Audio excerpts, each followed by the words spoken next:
Muito bem, gente. 1 Coríntios, capítulo 2, do verso 1 até o verso 5, palavras do apóstolo Paulo. Irmãos, quando estive com vocês, anunciando-lhes o mistério de Deus, não o fiz com ostentação de linguagem ou de sabedoria, porque decidi nada saber entre vocês, a não ser Jesus Cristo e este crucificado. E foi em fraqueza, temor e grande tremor que eu estive entre vocês. A minha palavra e a minha pregação não consistiram em linguagem persuasiva de sabedoria, mas em demonstração do Espírito e de poder, para que a fé que vocês têm não se apoiasse em sabedoria humana, mas no poder de Deus. Até aqui, queridos, a leitura. Nós vamos orar pedindo que o nosso Deus ilumine o nosso entendimento na compreensão da palavra. Pai querido, te damos graças pelo privilégio de podermos mais uma vez nos reunirmos, nos encontrarmos com os nossos irmãos para cantar os teus louvores, te oferecer orações e ouvir a exposição da tua palavra. Nós pedimos que teu Espírito Santo atue em cada coração aqui presente.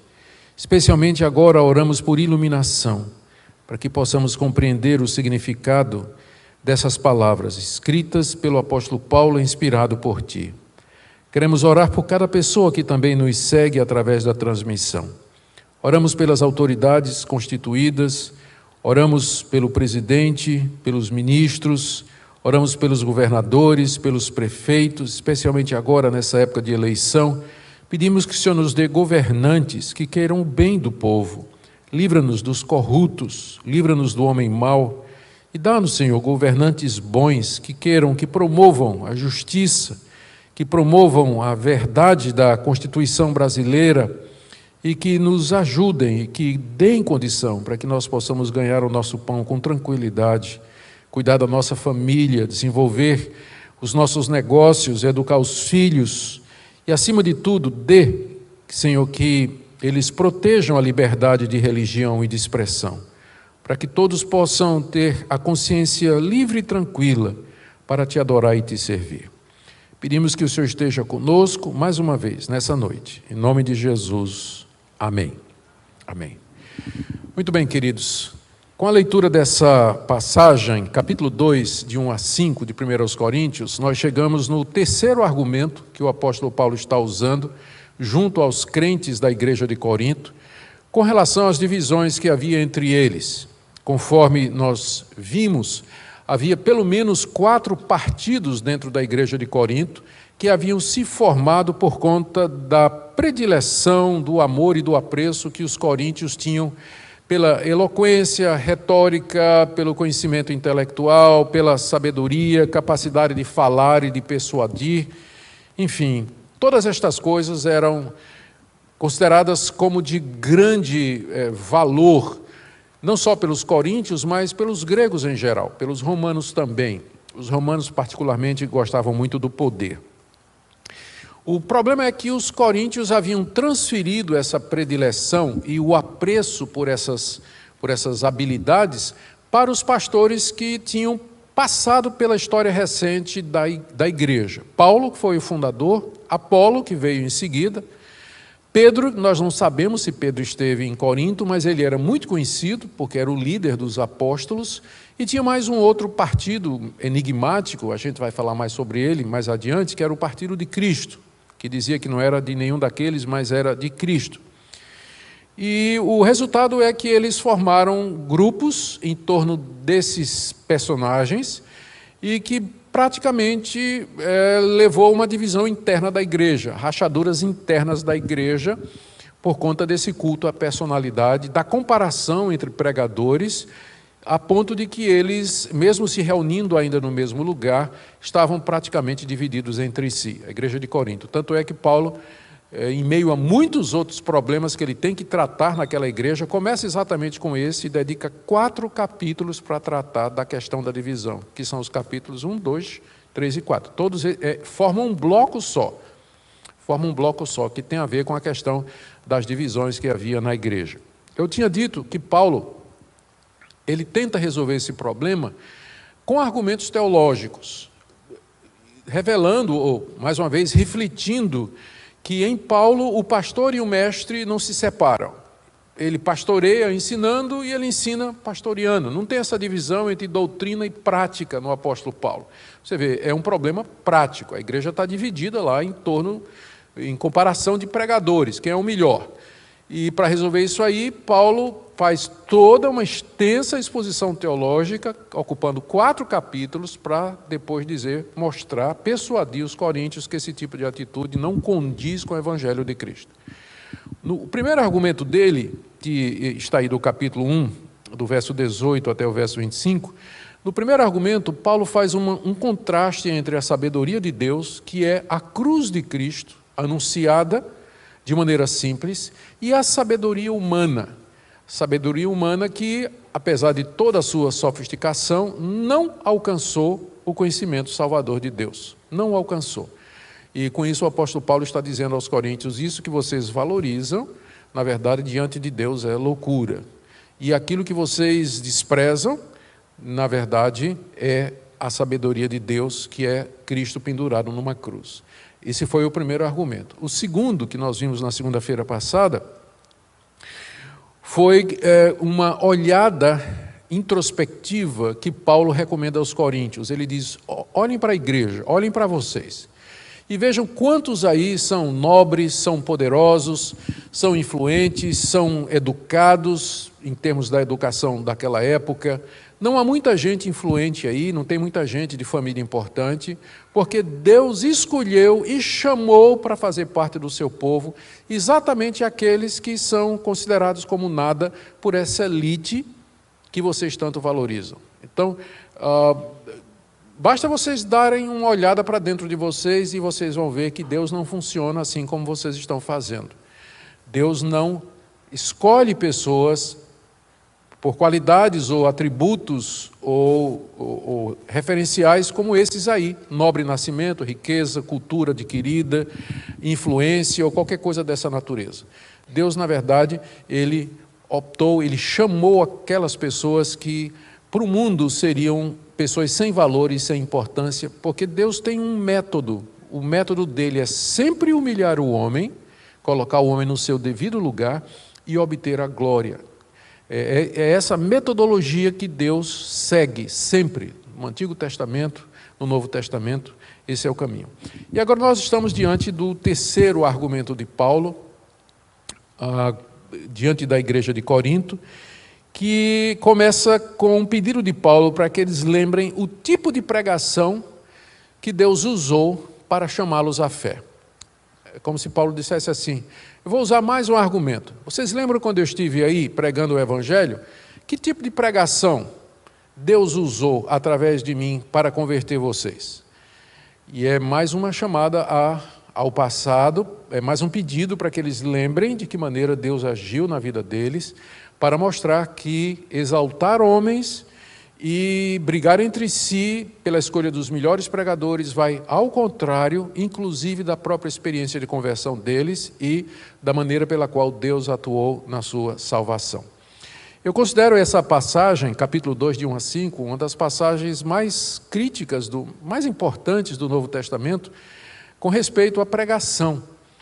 E eu espero que os colegas de ministério que estão aqui nessa noite e que estão escutando através da transmissão, eles possam se beneficiar do que a gente vai ouvir aqui. Porque eu creio que essa passagem é paradigmática, ela mostra o que é que Deus deseja de nós. Primeiro, com relação ao método.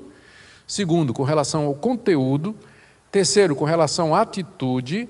E, finalmente, qual a fonte do poder do pregador. São 4 pontos que Paulo explora aqui nessa passagem, à medida que ele tenta mostrar aos coríntios de que aquelas divisões realmente estavam indo bem contrário ao espírito do Evangelho. Então, em primeiro lugar, Paulo fala a respeito do método, como ele foi até Corinto e de que tipo de pregação ele usou ali. No verso 1, ele diz assim, irmãos, quando estive com vocês, anunciando-lhes o mistério de Deus, não fiz com ostentação de linguagem ou de sabedoria. Paulo aqui lembra aos coríntios a sua estada entre eles, quando estive com vocês.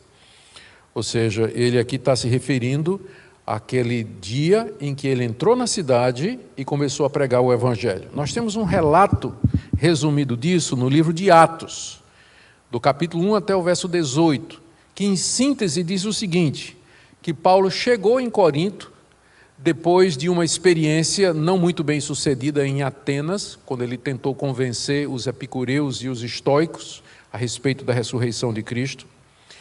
E uma vez em Corinto, ele acabou ficando hospedado com um casal de judeus que tinha chegado de Roma, expulsos de lá pelo edito do imperador Cláudio, que expulsou todos os judeus de Roma, Priscila e Áquila. Paulo ficou com eles porque eles eram da mesma profissão, fazedores de tendas. Então Paulo vai morar com eles e eles abrem um negócio de fazer tendas ali. E aí nos sábados, durante a semana, Paulo estava lá na lojinha de tendas, costurando tendas, fazendo tendas, mas quando chegava no sábado ele ia para a sinagoga. E como ele era rabino, ele tinha a oportunidade de falar nas sinagogas e ele usava sempre isso muito bem, qualquer cidade que ele fosse. Então ele começou a falar de Cristo nas sinagogas. E diz lá em Atos 18 que ele estava convencendo muitos judeus e muitos gregos. Os gregos aqui eram prosélitos, eram não-judeus que gostavam do judaísmo, frequentavam a sinagoga, mas nunca tinham se circuncidado, nunca tinham se tornado judeu legítimo, mas eram admiradores do judaísmo, é chamado de prosélitos ou piedosos. Então, muita gente desse tipo estava na sinagoga e eles se convenceram através da pregação do apóstolo Paulo. De repente, Silas e Timóteo, 2 ajudantes de Paulo, eles chegam da Macedônia trazendo uma oferta substancial para o apóstolo Paulo, a ponto de que Paulo agora não precisava ficar mais na lojinha durante a semana. Agora ele começa a pregar de tempo integral o Evangelho. Uma vez que ele tem sustento, então ele se lança à pregação integral do Evangelho ali em Corinto. E o esforço evangelístico de Paulo, a pregação de Paulo, teve um impacto tão grande que começou a provocar revolta de muitos judeus, especialmente daquela sinagoga onde Paulo primeiro começou a pregar. E aí os judeus começaram a se opor a Paulo, começaram a blasfemar, e Paulo, então, ele sai da sinagoga, que era o ponto de pregação dele, e ele abre um ponto de pregação ao lado da sinagoga. Pense em ética aqui, não é? Ele sai expulsado da sinagoga, ele vai pregar na casa ao lado. Na casa ao lado. Diz aqui que era um local contíguo à sinagoga, na casa de um judeu convertido chamado Tício, apelidado do Justo. Tício morava do lado da sinagoga, ele se converteu, expulsaram Paulo da sinagoga. Tício disse: Paulo, continua aqui, a minha casa é a sua igreja, você pode continuar aqui. E Paulo continuou a pregar ali ao lado da sinagoga, na casa de Tício.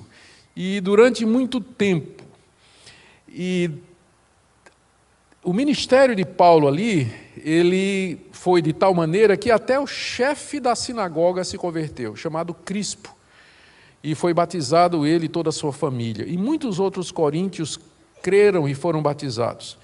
Paulo então recebe uma visão da parte de Deus, quando as perseguições começaram a ficar grandes, encorajando-o a ficar firme.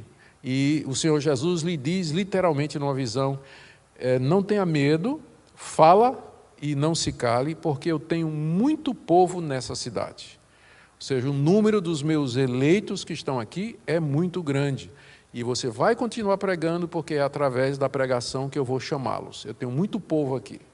Então, fica firme, não desanima com as perseguições. E Paulo, depois dessa visão, ficou mais 1 ano e meio pregando em Corinto. E depois de uma severa perseguição, mais uma onda de perseguição, finalmente ele segue o caminho, mas deixa ali a igreja de Corinto estabelecida. A pergunta é: o que é que Paulo fez durante seu tempo em Corinto? Que é algo talvez entre 2 a 3 anos.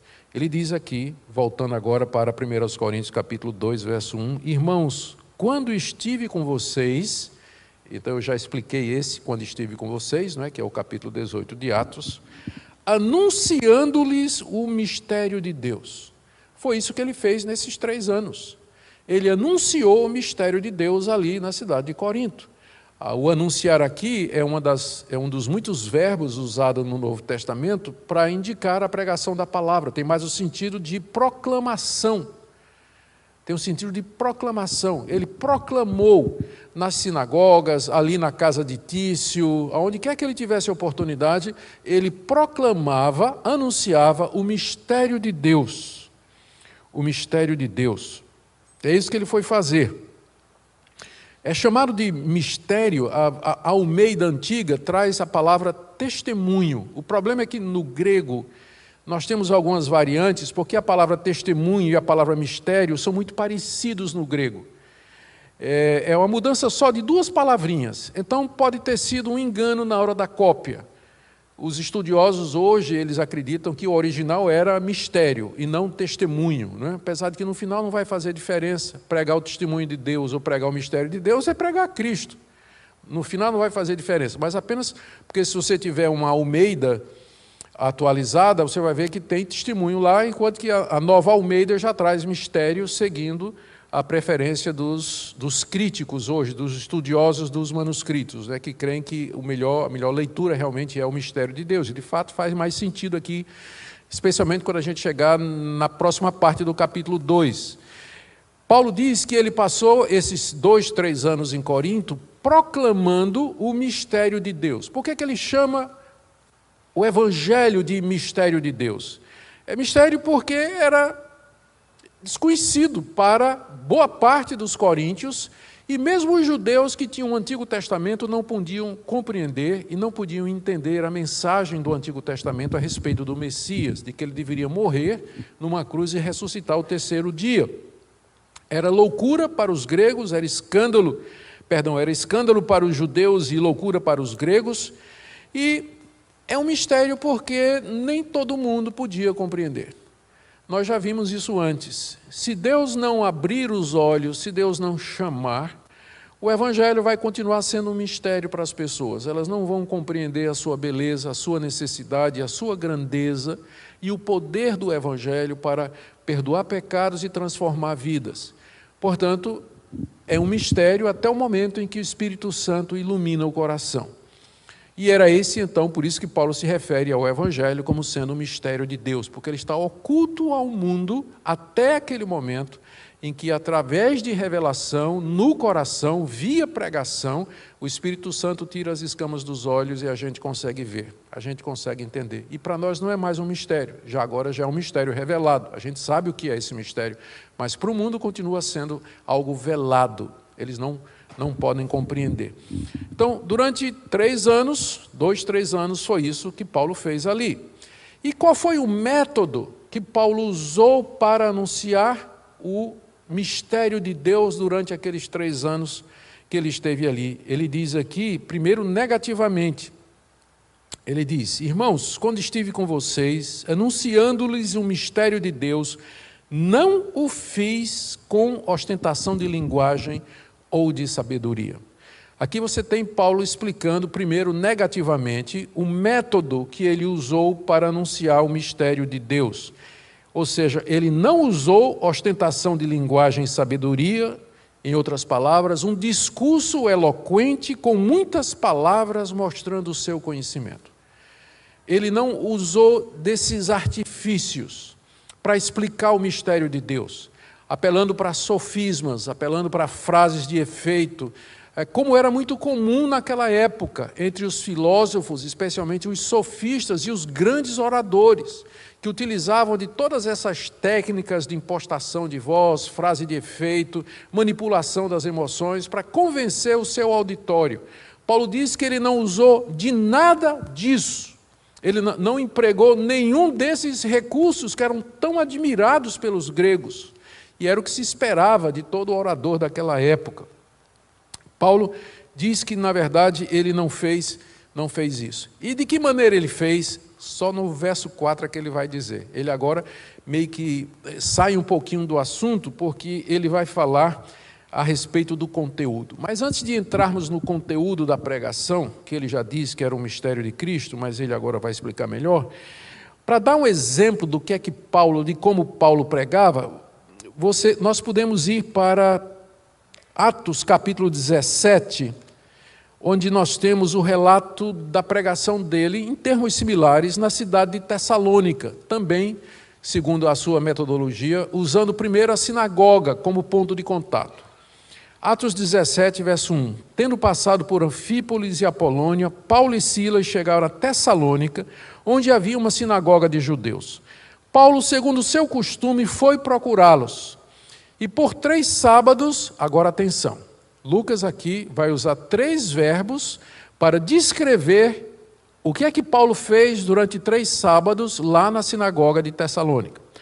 Por 3 sábados, primeiro, discutiu com eles, ou arrazoou, segundo Almeida, a respeito das Escrituras. Segundo verbo, expondo. E terceiro, demonstrando ter sido necessário que o Cristo padecesse e ressuscitasse dos mortos. Esses 3 verbos explicam bem o método de Paulo nas sinagogas. Ele primeiro discutia com os judeus com base nas Escrituras. A palavra aqui é a palavra arrazoar, não é você tentar convencer pelo argumento, e o argumento baseado na Escritura. Depois ele diz, expondo. A palavra expor significa abrir. Você abre, desembrulha alguma coisa para que o conteúdo fique exposto e possa ser visto claramente. Paulo como que desembrulhava Cristo do Antigo Testamento, dizendo, será que vocês não estão vendo aqui? Deixa eu desembrulhar aqui o Antigo Testamento. Olha aqui, Cristo está aqui. É o que expor significa. Demonstrar é uma palavra grega que significa colocar uma coisa ao lado da outra para que você veja a relação entre elas. E aí Paulo dizia, olha, essa profecia dizia isso, isso e isso. E aqui, olha o que aconteceu com Cristo. Isso, isso e isso. Conclusão, ele é o prometido. Ele é aquele que cumpre essas profecias. Então, era esse o método de Paulo, que foi exatamente o mesmo método que ele vai usar lá em Corinto. Negativamente, Paulo diz, eu quando fui entre vocês, quando eu cheguei aí para pregar, eu não fiz com ostentação de linguagem, de sabedoria, de retórica. Não, eu não fiz assim. E como é que ele fez? Acabamos de mostrar.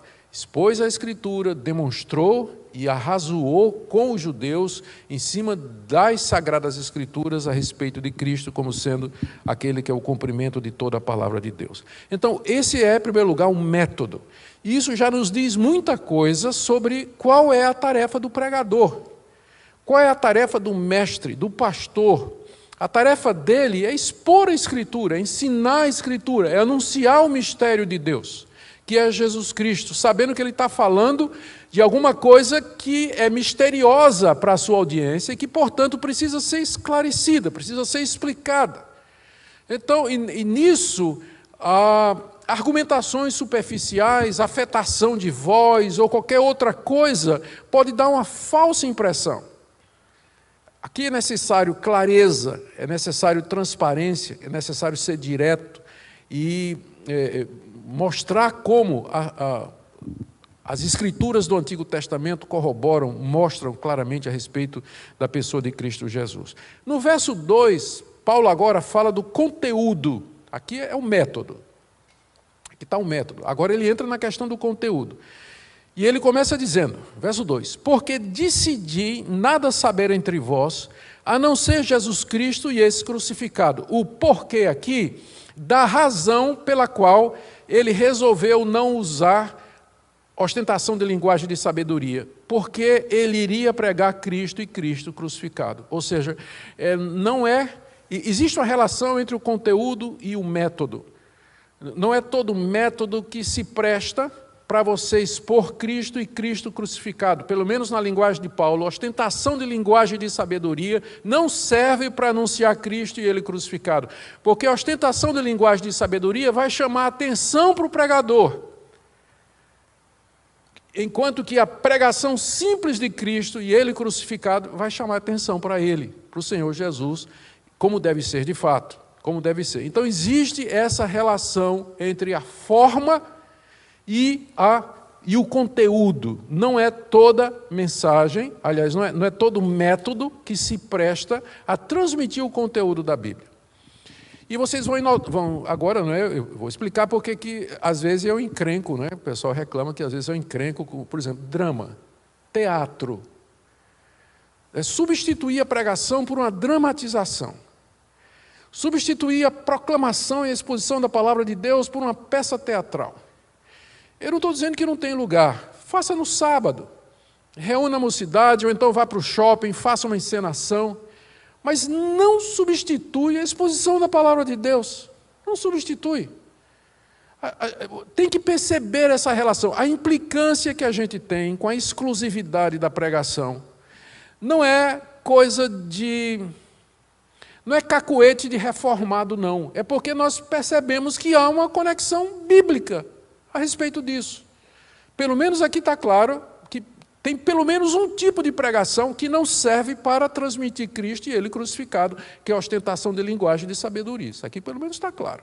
O que então já abre a porta para a gente dizer, então deve ter outras coisas também, outros métodos que também não servem para expor a palavra de Deus em toda a sua clareza. E é quando então a gente tem que examinar se cabe tudo no culto, se cabe tudo na pregação, se qualquer método vale, se a gente pode usar qualquer tipo de coisa. Eu uso uma ilustração, eu sei que ela é cavernosa, eu vou até pedir perdão para vocês já pela imagem, mas é uma ilustração que eu ouvi de alguém que eu achei que é a melhor coisa do mundo. Imagine que você vinha na minha casa, eu lhe convidei você para jantar, e você chegou na minha casa e na hora do jantar eu trago para você sopa num pinico. Aqueles grandão branco. Aquela sopa, assim, aquela canja de galinha assim, né? E você vai olhar para mim e vai dizer, pastor, eu digo, qual é o problema? Está limpinho. Eu limpei, é novo, nunca usei para nada. Foi usado para isso aí. Sim, pastor, mas é associação. Entende?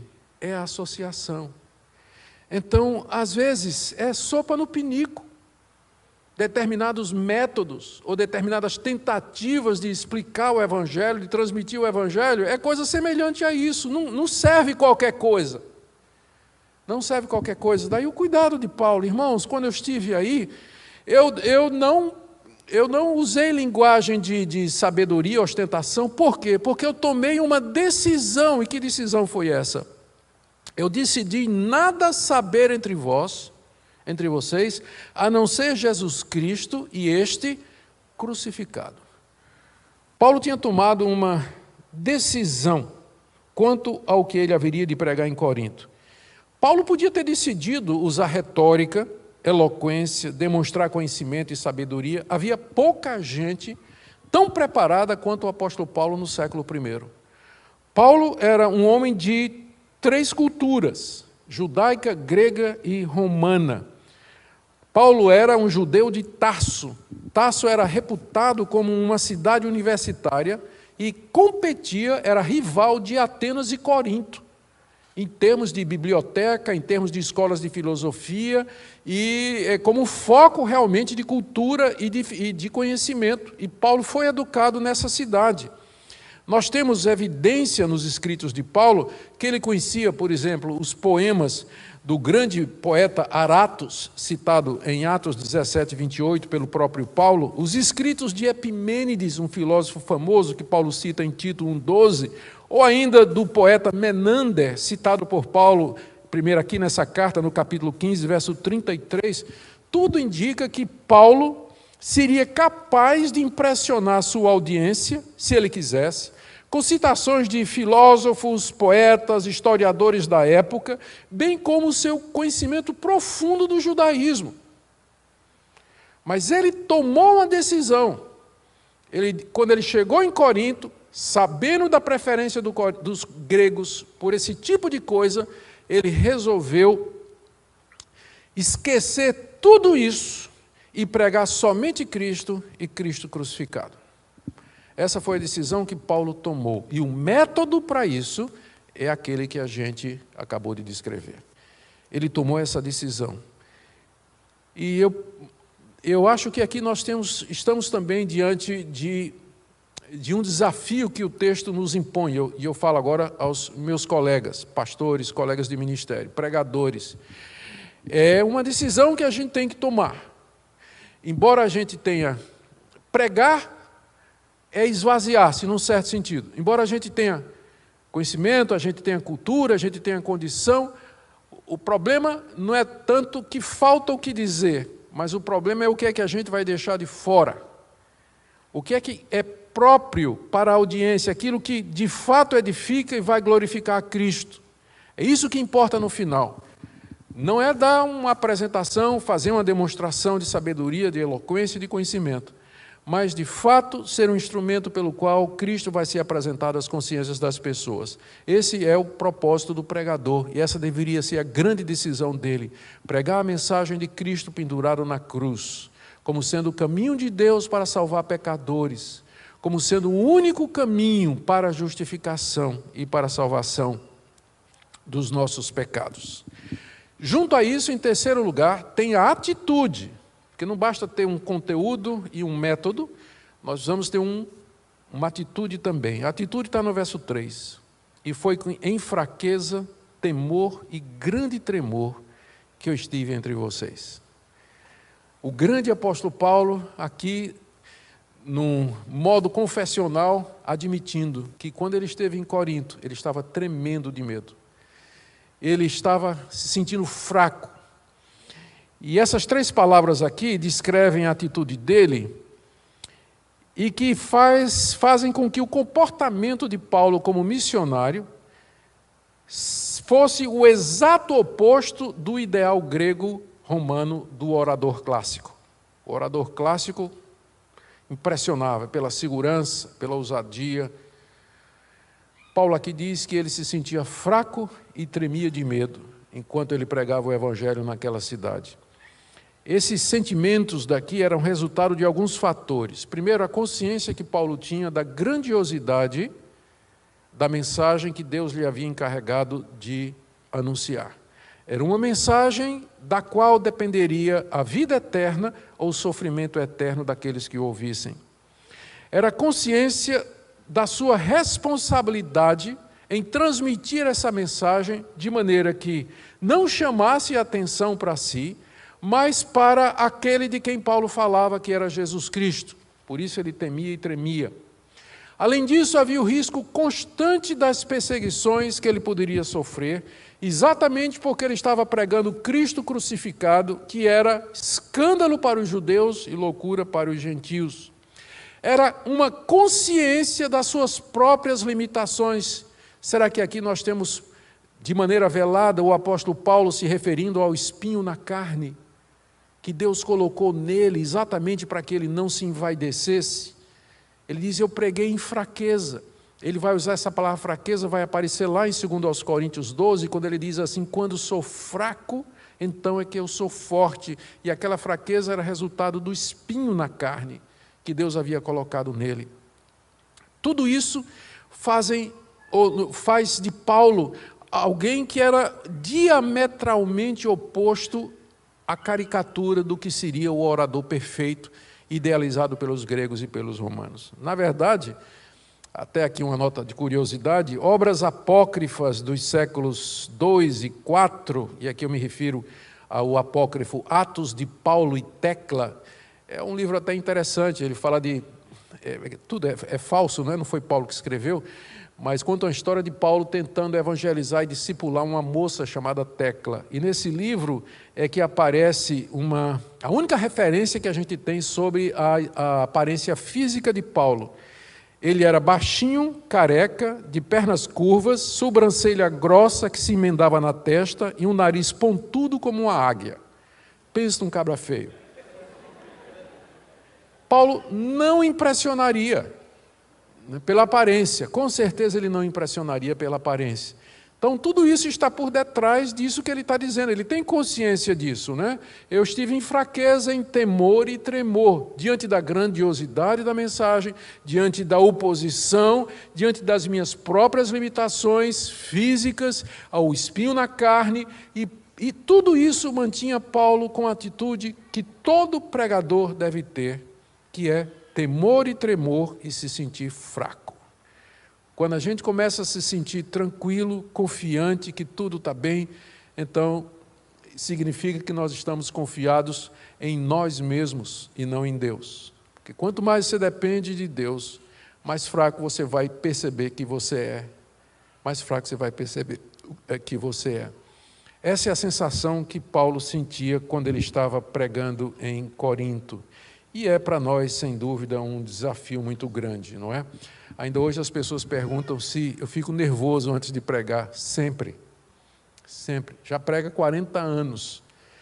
Mas não tem uma vez que eu não vá pregar que eu não fique, às vezes, até fisicamente a efeitos antes. Não é? Não posso dizer mais do que isso. Mas existe isso. Todo pregador, ele vai saber do que é que eu estou falando. Por último, a fonte do poder do apóstolo Paulo, versos 4 a 5. A minha palavra e a minha pregação não consistiram em linguagem persuasiva de sabedoria, mas em demonstração do Espírito e de poder, para que a fé que vocês têm não se apoiasse em sabedoria humana, mas no poder de Deus. O ministério de Paulo em Corinto produziu muito fruto. Se a gente for olhar da perspectiva humana, foi um ministério muito bem sucedido. Diz aí Atos 18:4 que ele persuadiu judeus e gregos. Diz aí Atos 18, verso 8, que gente importante como Crispo, o chefe da sinagoga, se converteu e com ele toda a sua família. Além disso, muitos coríntios creram na pregação de Paulo, Atos 18, 8. Paulo menciona por nome vários dos coríntios que se converteram. Gaio, Estéfanas, que ele batizou pessoalmente, está aí no capítulo 1, 14 a 16, além de Fortunato e Acaico, mencionados no capítulo 16, verso 17, ele cita Erasto, que é o tesoureiro da cidade, e um irmão chamado Quarto, em Romanos 16, verso 23. E o próprio Senhor Jesus tinha dito que ele tinha muito povo naquela cidade. Então, por todos os parâmetros, o ministério de Paulo foi um ministério muito bem sucedido, quando as expectativas humanas eram contrárias. Primeiro, por conta da mensagem. O que é que ele ia pregar? Alguma coisa que era escândalo para os judeus e loucura para os gentios. Um Salvador pendurado numa cruz. Segundo, o método que ele usou, ele não usou retórica, ele não usou nenhum daqueles artifícios que eram tão empregados pelos grandes oradores, sofistas e declamadores públicos que impressionavam as multidões naquela época. Ele não usou nada disso. Quais eram as chances de ter dado certo a igreja que Paulo começou a plantar ali em Corinto? Humanamente falando, zero. No mundo que valorizava eloquência, retórica, demonstração de poder, você chega a alguém que é o oposto e pregando uma mensagem que era escândalo e loucura. De onde vinha então o poder do apóstolo Paulo? Que poder levou essas pessoas a serem persuadidas e se converter a Jesus Cristo? Ele diz, em primeiro lugar, que não foi a linguagem persuasiva de sabedoria. Verso 4, a minha palavra e a minha pregação não consistiram em linguagem persuasiva de sabedoria, ou seja, ele não tentou usar argumentos persuasivos e astutos, como nós já dissemos, mas ele diz aqui, em demonstração do Espírito e de poder. O que é que ele quer dizer com isso? O que é que ele quer dizer com isso? Com o poder do Espírito. Tem duas possibilidades. Primeiro, a tradução pode ser simplesmente em demonstração do poder do Espírito. A pregação de Paulo era uma demonstração do poder do Espírito Santo. E isso de duas maneiras, através dos sinais e prodígios. O livro de Atos, onde é narrada a missão de Corinto, que é o capítulo 18, não fala de nenhum milagre que Paulo fez lá. Mas a gente sabe que ele fez, porque na segunda carta, no capítulo 12, verso 12, ele diz que ele fez sinais e prodígios lá em Corinto, e que aquilo era a marca do apostolado dele. Então, primeiro a gente pode entender que Paulo está se referindo a isso, que a palavra da cruz que ele pregou com toda aquela simplicidade, Deus honrou aquela palavra e não o discurso retórico dos grandes oradores, permitindo que sinais e prodígios fossem feitos através do apóstolo Paulo, que geralmente era cura de pessoas e expulsão de demônios. Então, que Paulo fez isso em Corinto, não há a menor dúvida. Mas existe uma outra possibilidade que não exclui essa primeira, é que Paulo aqui está se referindo ao poder do Espírito Santo para convencer e para iluminar os corações, que eu acho que é o melhor sentido, porque é o que ele vai tratar a partir do capítulo 6, como nós veremos na próxima segunda-feira, se Deus quiser. Ele vai falar exatamente disso, como o Espírito de Deus revela os mistérios de Deus ao coração. Então, se a gente for seguir a regra do contexto, a interpretação que está no contexto, ela deve ser a preferida. E então nós vamos optar por isso, que quando ele diz que minha pregação foi uma demonstração do poder do Espírito Santo, ele estava se referindo ao fato de que a sua pregação, que o poder do Espírito para explicar o mistério, desvendar o mistério de Cristo, abrir os olhos de judeus incrédulos e de gregos hostis, ficou manifesto através da pregação do apóstolo Paulo, porque muitos deles se converteram com a simples pregação da cruz. Qual era o segredo disso? Era o poder do Espírito Santo em abrir os corações, abrir as mentes e mostrar a verdade em Cristo Jesus. E Paulo diz que isso tinha que ser assim por uma razão muito simples que eu trago agora para vocês, especialmente para nós pregadores. Por uma razão muito simples, verso 5. Para que a fé que vocês têm não se apoiasse em sabedoria humana, mas no poder de Deus. Ou seja, em outras palavras, caso Paulo tivesse pregado aos coríntios como os grandes oradores e sofistas da época, eles teriam aderido ao apóstolo Paulo, não por causa do conteúdo da mensagem, Cristo crucificado, mas por causa da admiração que eles sentiam com a eloquência, oratória, erudição e capacidade do apóstolo Paulo. E no final, a fé deles não seria uma fé genuína, mas uma mera confiança carnal num homem que sabia falar e que conhecia muitas coisas. Por isso que ele tomou essa decisão. Quando eu fui pregar em Corinto, eu tomei uma decisão, e a decisão foi essa. Eu deixei de lado todo o meu conhecimento, toda a minha oratória, toda a minha eloquência, tudo isso, meu único alvo era esse, pregar Cristo e Ele crucificado. E o poder do Espírito Santo se manifestou através dessa pregação, de maneira que inúmeros judeus e gentios se converteram em Corinto. E às vezes gente das quais nós diríamos é impossível a conversão desse pessoal. Vocês lembram que segunda-feira passada a gente leu lá no capítulo 6 a relação de pessoas que se converteram. Adúlteros, imorais, bêbados, maldizentes, efeminados, sodomitas, ladrões, injustos, pessoal de todo tipo e de toda categoria, mas através da pregação da cruz de Cristo, em demonstração do poder do Espírito Santo, eles se converteram e nasceu a igreja de Corinto. Isso é pregação. É isso aqui que todo pregador que ama a Deus, que ama ao Senhor Jesus, que ama as pessoas, almeja fazer na vida. É expor a Cristo e Ele crucificado, com simplicidade, no poder do Espírito Santo, para que a fé das pessoas se apoie, não em argumentação humana, mas se apoie no poder de Deus, para que a fé seja genuína, porque não se iluda não. Se você apresenta um evangelho diferente, de uma forma diferente para as pessoas, elas vão reagir crendo em alguma coisa que não é o verdadeiro Deus, não é o verdadeiro Cristo e não é o verdadeiro Evangelho. Por isso que você tem igrejas superlotadas aí, mas a pergunta é o verdadeiro Evangelho que está sendo pregado lá? E está sendo pregado da maneira correta? Da forma certa? As pessoas que estão lá estão pela razão certa? A fé dessas pessoas se apoia em quê? Na personalidade do pregador? Ou realmente na verdade do Evangelho? Que responsabilidade é essa, não é? Que responsabilidade enorme essa de pregar. Porque a gente pode está levando pessoas, nós podemos levar pessoas para longe de Deus se nós fazemos as coisas da maneira errada. Eu quero fazer aqui algumas aplicações, queridos.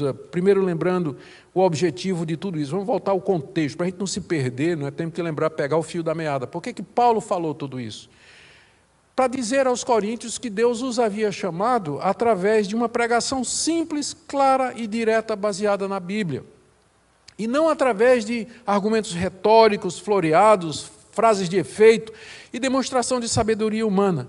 Então, por que formar partidos em torno de homens, discutindo entre si qual o maior pregador? Não é assim que Deus funciona. Não é assim que a igreja funciona. Então, é dessa maneira que essa passagem se conecta com a linha do argumento de Paulo, do capítulo 1 até o capítulo 4. Ele está tentando mostrar para os coríntios que aquelas divisões em torno de personalidades, elas não faziam sentido, a começar do fato de que o próprio Deus usou pessoas despretensiosas com a mensagem desprovida de todo aquele floreado daquela época para chamá-los ao Evangelho de Cristo. Então, não faz sentido a gente comparar pregadores baseado nisso. Quem é o melhor pregador, quem é que fala melhor, quem é mais culto e tudo mais. Isso não fazia sentido, muito menos formar partido em torno deles. Vamos fazer algumas aplicações aqui para a gente terminar. Primeiro, fica claro da passagem, Cristo crucificado deve ser o tema central do nosso ministério. É claro que nós podemos falar de outras coisas, podemos falar de casamento, podemos falar de sexualidade, podemos falar de honestidade, podemos falar a respeito das penas eternas, podemos falar da relação do cristianismo com política ou uma série de outras coisas. Mas o tema que unifica tudo isso tem que ser Cristo e Ele crucificado. Nosso ministério tem que ser cristocêntrico, a igreja tem que ser cristocêntrica. A sua vida e a minha tem que girar em torno da pessoa de Cristo e Ele pendurado na cruz como pagamento pelos nossos pecados, pelo qual nós temos acesso a Deus.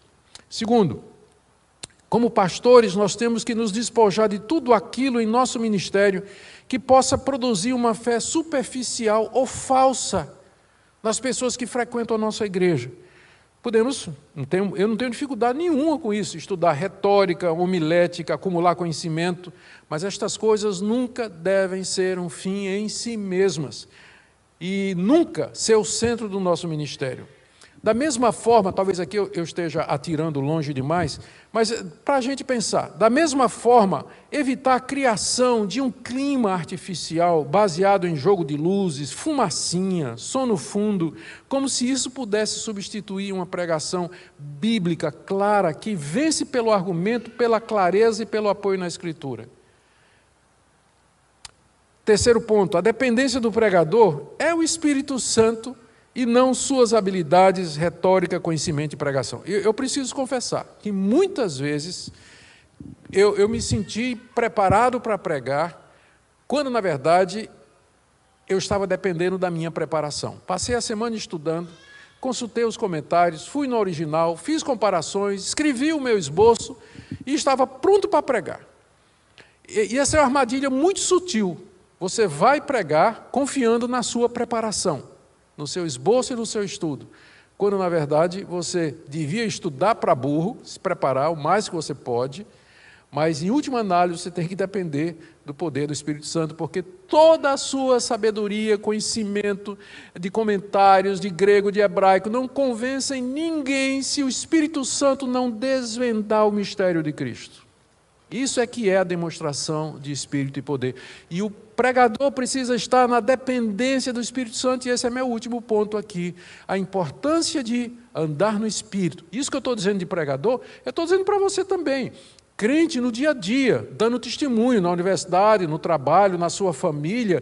Eu sei que você lê muita coisa, estuda muita coisa, mas a sua dependência tem que ser, de fato, no poder do Espírito Santo, sabendo que nós estamos falando de um mistério para pessoas que estão cegas, estão mortas, que elas não podem compreender, a menos que o Espírito Santo faça a sua obra de revelação.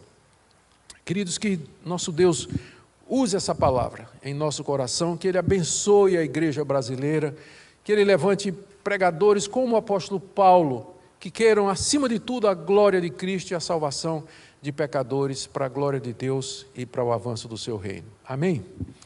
Nós vamos orar, queria convidar você a ficar em pé. E nós vamos orar, pedindo que o nosso Deus tenha misericórdia de nós.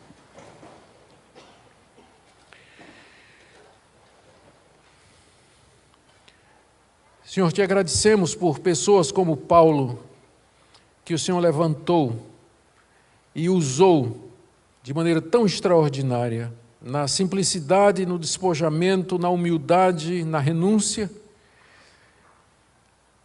nos colocando, Senhor, no devido lugar, mostrando que toda a glória te pertence e que se algum fruto ou sucesso existe, é só pela tua graça. Nós queremos orar pelos pastores da igreja brasileira, de todas as denominações, que o Senhor traga esse quebrantamento, essa dependência, que o Senhor traga um avivamento espiritual, primeiro na vida deles e depois na vida do rebanho. Livra-nos dos falsos profetas, dos falsos pastores. Livra-nos daqueles que querem transformar o culto em show e pregação em apresentação, esnobação. E dá-nos graça para viver humildemente diante de Ti. É o que pedimos em nome de Jesus. Amém.